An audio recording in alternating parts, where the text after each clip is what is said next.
responsible behavior. When the international rules-based order is threatened somewhere, it is threatened everywhere. So to all of you here today, I say, the United States-Philippines alliance is strong. We are committed to you. From the nation's capital, all sides, all the time, I'm Robbie Alampay. And I'm Maricel Halili. The big story tonight. U.S. Vice President Kamala Harris makes a statement visit to Palawan in a bid to reaffirm America's role as the Philippines' oldest military ally. Geopolitical observers say that VP Harris' visit is more of a message to China as regional tensions over the disputed South China Sea continue. We have with us Brian Castillo reporting on the line from Puerto Princesa. Brian, how is the visit of VP Kamala Harris there in Palawan? Robbie, Masaya, we just witnessed a historic event with VP Harris being the highest U.S. official so far to visit the island nearest to the disputed South China Sea. Recall that before her visit, the U.S. has said that pushing for freedom of navigation and overflight in the South China Sea is part of their national interest. U.S. Vice President Kamala Harris arrived in Palawan on Tuesday afternoon. After receiving arrival honors, she met with residents of the fishing village of Tagburos. Harris then climbed aboard BRP Teresa Magbanwa, the Philippine Coast Guard's biggest vessel. She was taken on a tour inside the ship to witness the PCG's sea monitoring system. In her speech, Harris said the U.S. will defend the Philippines against attacks in the South China Sea. We must stand up for principles such as respect for sovereignty and territorial integrity, unimpeded lawful commerce, the peaceful resolution of disputes, and the freedom of navigation and overflight in the South China Sea and throughout the Indo-Pacific. The U.S. Vice President also called on China and other nations to respect the 2016 arbitral ruling. We support the 2016 ruling of the UN Arbitral Tribunal, which delivered a unanimous and final decision firmly rejecting China's expansive South China Sea maritime claims. The tribunal's decision is legally binding and must be respected. She also raised concerns on illegal fishing in the area, which affects the livelihood of Filipino residents there. So this is how I see it. To protect the economic vitality of these communities, to protect the ecosystems they rely on, and to protect lives and livelihoods, we must uphold international rules and norms. Meanwhile, Harris announced $7.5 million in donation to the Philippines. The aid will be given to maritime law enforcement agencies for improved services. Harris is so far the highest U.S. official to step foot in Palawan, the island nearest to the disputed South China Sea. Committed to your success. Robbie, Masaya, VP Harris stayed at the BRP Teresa Magbanwa for around an hour. But according to the Philippine Coast Guard, the visit in itself serves as a morale boost for them as they continue to patrol and protect Philippine waters. Robbie, Masaya. All right. Thank you for those updates. That was Brian Castillo reporting live from Puerto Princesa in Palawan. And to talk to us about what that visit means on the community and rural levels, we have over Zoom Mr. Dela Torre. He is the president of the Philippine Rural Reconstruction Movement. Good evening, sir. Welcome to The Big Story. Good evening. Thanks for having me on The Big Story. And of course, every time we talk about Palawan, every time we talk about the situation in the South China Sea, we look at it usually from the lens of Beijing and Manila. But we can't forget that, of course, fishing communities, not just in Palawan, but in our coastal areas, are really at the front lines of this whole thing. On the one hand, this is supposed to protect their rights. On the other hand, the communities surely must feel being in the middle of two giants and two powers. How are these developments, do you think, being appreciated at the level of our communities? Well, depending on the areas, no, obviously, for example, in Batangas, they have no problem from Chinese ships and from the West Philippine Sea, South China Sea dispute. But yes, in Zambales, towards Palawan and all that, a lot of fisherfolk, they call them municipal fishers, small fishers, or artisanal fishers, they do not immediately think the big geopolitical issues.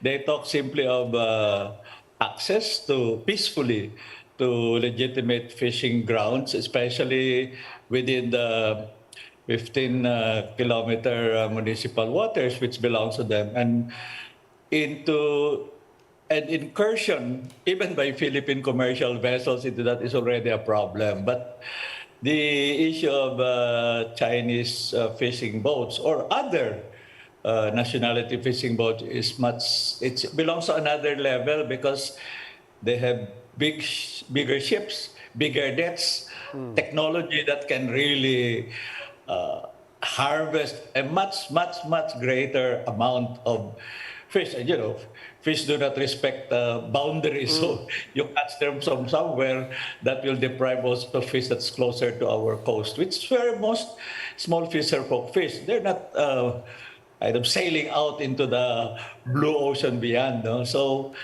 right now, we are in a situation, especially because of media, because of communications, where global, regional, big issues impact not just the life, but the consciousness of small folks. So I was surprised personally visiting them that it is an issue for them. And they asked, paano ba tayo? I mean, especially their concern, since their experience is Chinese fishing vessels are accompanied and protected by the Chinese Coast Guard.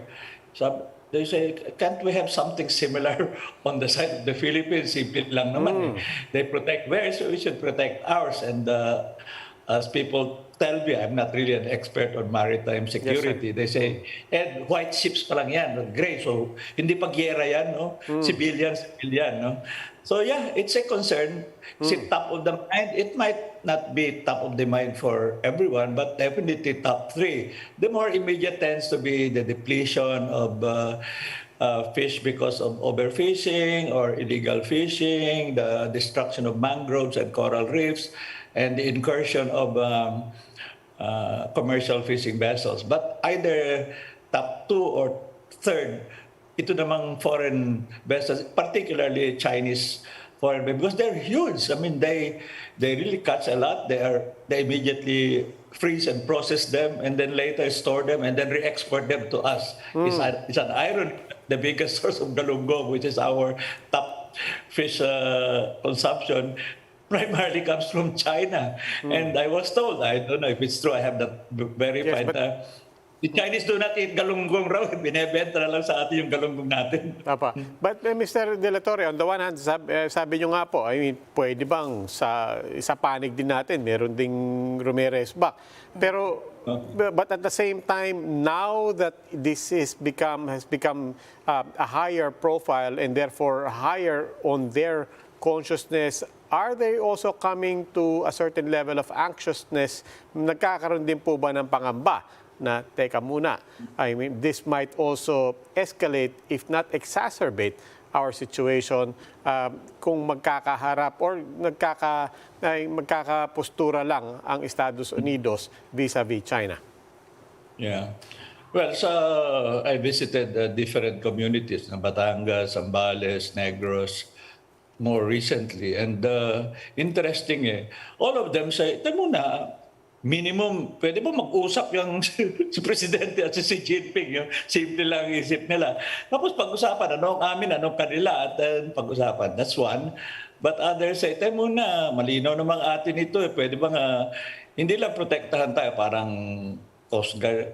Pwede bang i-increase naman yung aming capacity? Kasi nga, ang liliit ng bangka nila, fishing gear and all that. Kasi nga, simple lang naman ang interest nila. Hindi naman dambuhala ang kanilang dreams. No? They're not commercial fishers. Pero they're proper daily catch lang yan, no? For themselves and for the local markets. And sabi nila, talagang nagdi-diminish.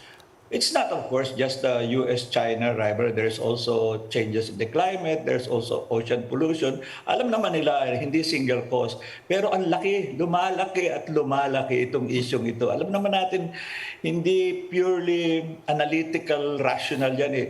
Emotional also and imagination. Alam mo, sa ating mga tao, yung imagination, yung malaking drama, apektado tayo kahit physically, hindi pa agad. So, you can't blame them for being more anxious and identifying na hindi lamang isa at immediate ang source ng problem. Meron pang isang malaki at baka lalaki pa yan.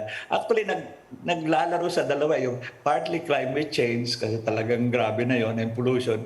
But itong geopolitical tensions between China and the Philippines and the US, tanggap nila. And alam naman natin, historically and culturally, mas mag-identify siyempre sa other than the Philippines.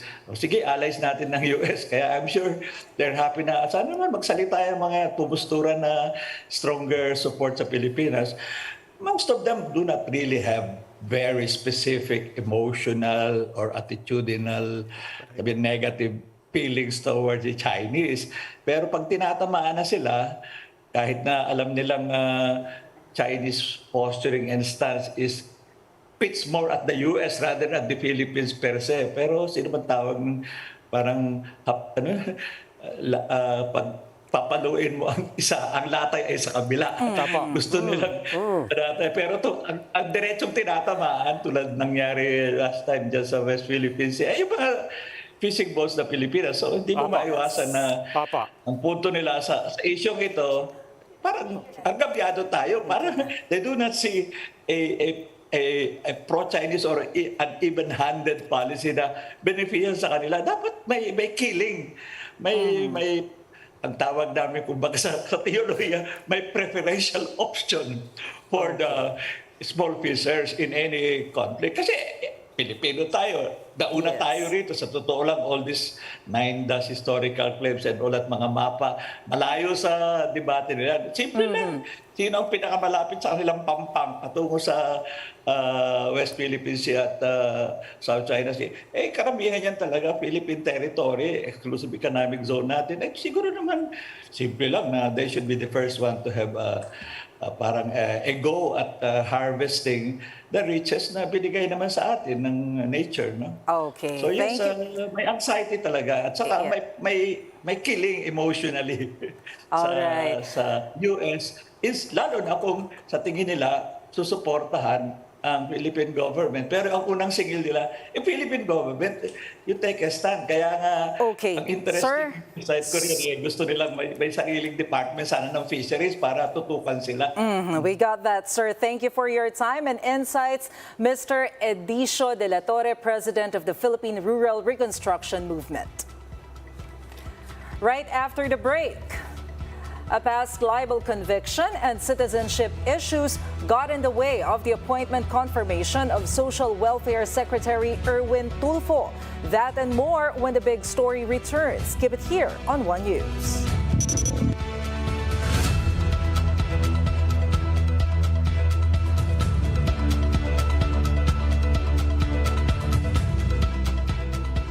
Contains a loophole, and Shein, the Chinese fast fashion giant, is slipping through it. Bloomberg News had these Shein garments tested in a lab, and it found that they were made with cotton from China's Xinjiang region. The U.S. government's banned cotton imports from Xinjiang last year and considers all products from there to be made with forced labor. The United Nations has said China's treatment of the Uyghur people, who are predominantly Muslim, may constitute crimes against humanity. The U.S. ban sent American retailers into a frenzy to prove that they don't source cotton from Xinjiang. But Shein has fallen under the radar due to what's called the de minimis trade exemption. Individual shipments to customers fall below the $800 value threshold that triggers reporting requirements to U.S. Customs and Border Protection, meaning Shein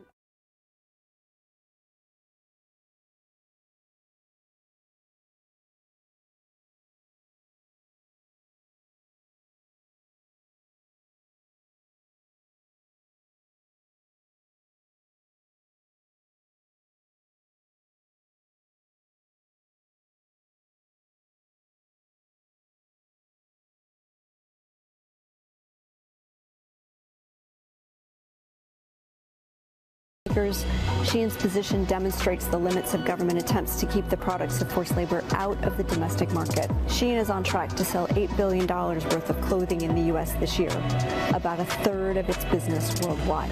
Labor activists and U.S. apparel retailers are calling for more awareness of the company's labor practices and for Congress and the administration to act.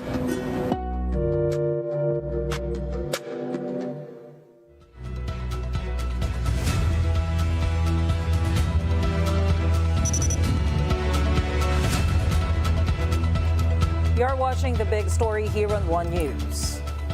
A Commission on Appointments panel has deferred the confirmation of Social Welfare and Development Secretary Erwin Tulfo over citizenship and libel issues. Mayan Los Baños with the details. DSWD Secretary Erwin Tulfo on Tuesday faced the Commission Appointments Labor, Employment, Social Welfare and Migrant Workers panel. There he was met with questions of varying topics, including his personal life. Looking at the nominees' profiles, Surigao del Norte 2nd District Representative Johnny Pimentel could not help but notice Tulfo's declaration that he has 10 children from 4 different women. I suppose you had a very colorful love life secretary.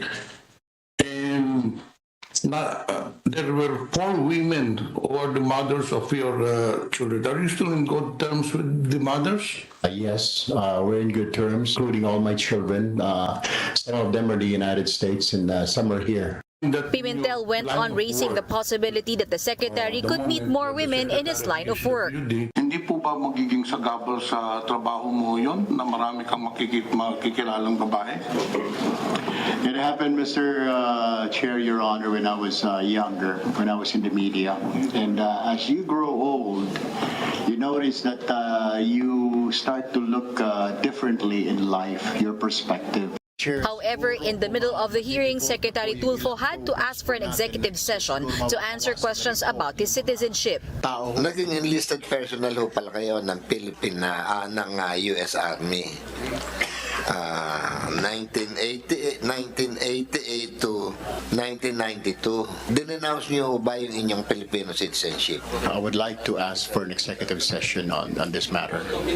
CA members also asked Tulfo about his conviction for the 4 counts of libel case filed against him. Tulfo admits to the libel conviction and explained that this happened when he was still a columnist. But Segip Party List Representative Rodante Marcoleta believes the libel verdict poses a dilemma regarding Tulfo's confirmation, since such a case is an offense that involves moral turpitude.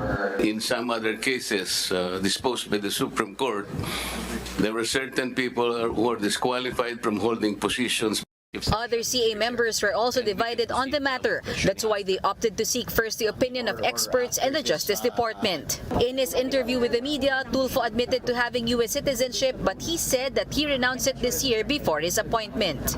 Kailan kayo naging American citizen, sir? Back in 86 or 88, I'm not sure. Until when, sir? Until I renounce it, I think. Itong 2022 lang, sir. You became an American citizen because? What was your reason, sir? I cannot divulge that. I'm sorry. I told him that in the Senate. Tulfo said he will just await the CA to summon him again, though he is aware that there's still a long line of cabinet secretaries that are awaiting CA hearing for their confirmation as well. Reporting for News 5, Mayan Los Baños, we are One News. Here to give us his thoughts on the recent Commission Appointments panel meeting, we have with us on the line former Senator Franklin Drilon. Good evening and welcome to The Big Story, sir. Hi, good evening. Good evening, Robbie. Good evening.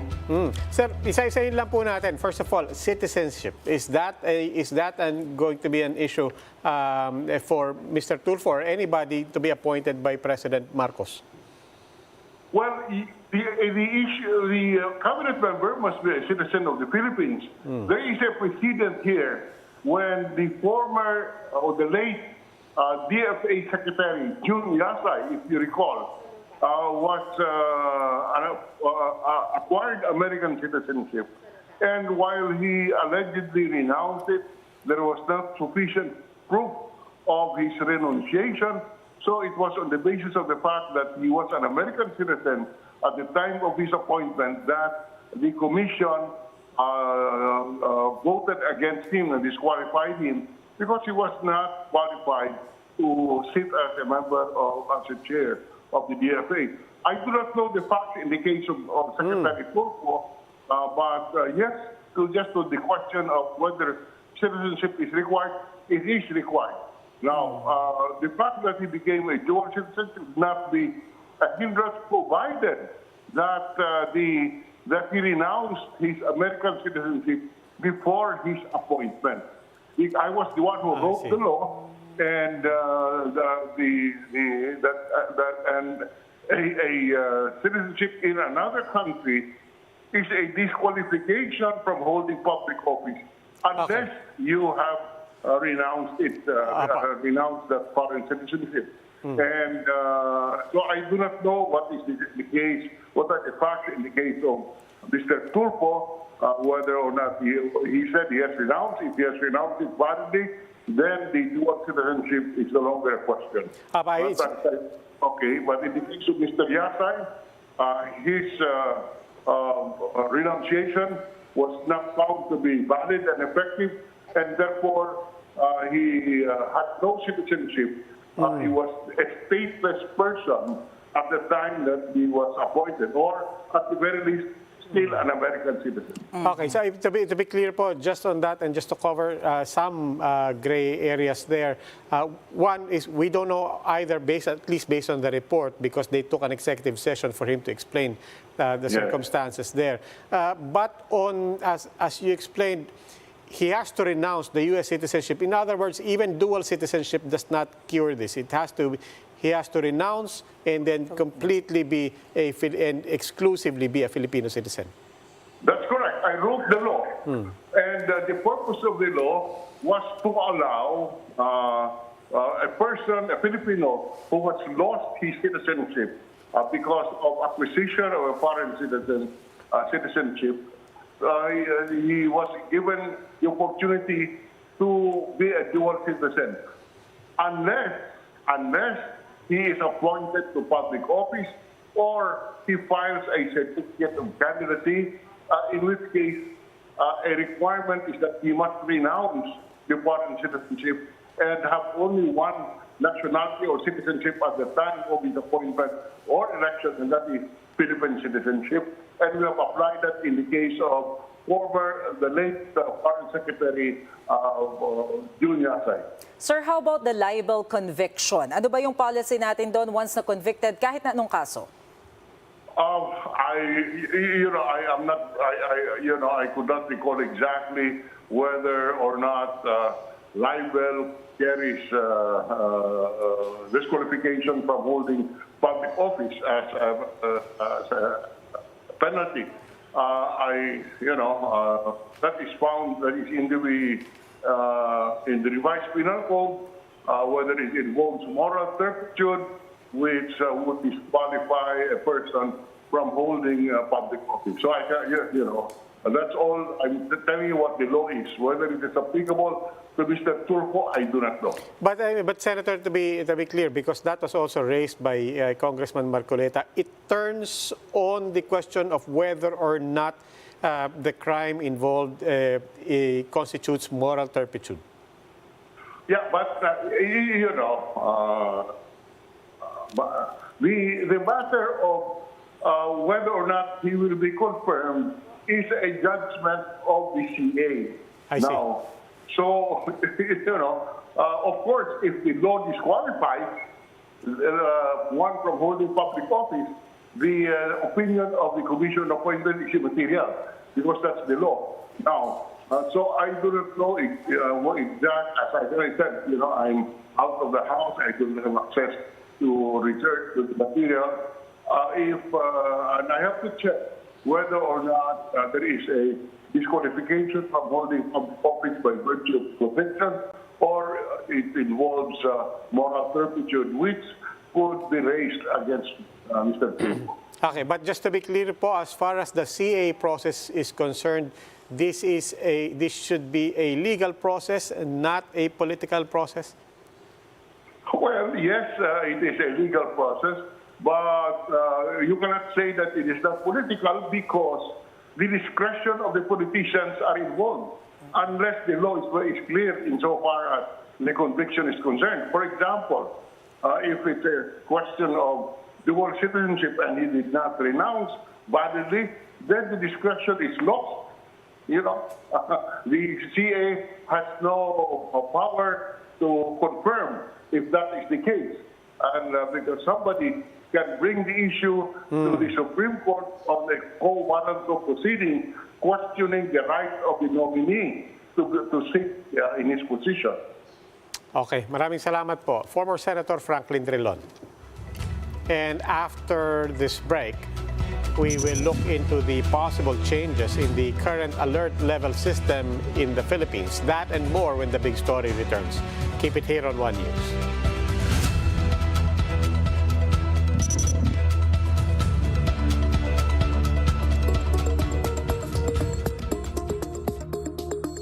Hardest part for me as somebody being on the organization side of layoffs is that you know that people's lives are at stake, and if you are an empathetic person, which I, for better or worse, am, you can't help but think about the impact that this is going to have on the people who have a job one day and not the next day. This is Camilla Boyer. She had the misfortune of working at 3 companies in the space of 9 months that did layoffs. While there is definitely not a good way of firing people, there is absolutely a bad way. There's 3 really important things to bear in mind. First of all, don't fire a mass number of people over Zoom or over email. Don't diminish their contributions to the company. Make sure you're showing gratitude for the time and effort and love, in lots of cases, that people have put into their jobs at that company. It's much harder to trust a leader who isn't capable of owning their own fallibility than it is to trust one who will own up to their mistakes and be willing to kind of take that on board and move forward. Accountability, empathy, closure. It's really important to treat the people who are being laid off with that respect, giving the people impacted a chance to say goodbye, treating them in that human way and not just cutting them off from every system right away goes a long way towards the experience of both the people who are leaving and the people who are remaining in terms of that ability to move on. Climate change is a very complex issue. If you go deep enough and you learn enough about it, it becomes very personal.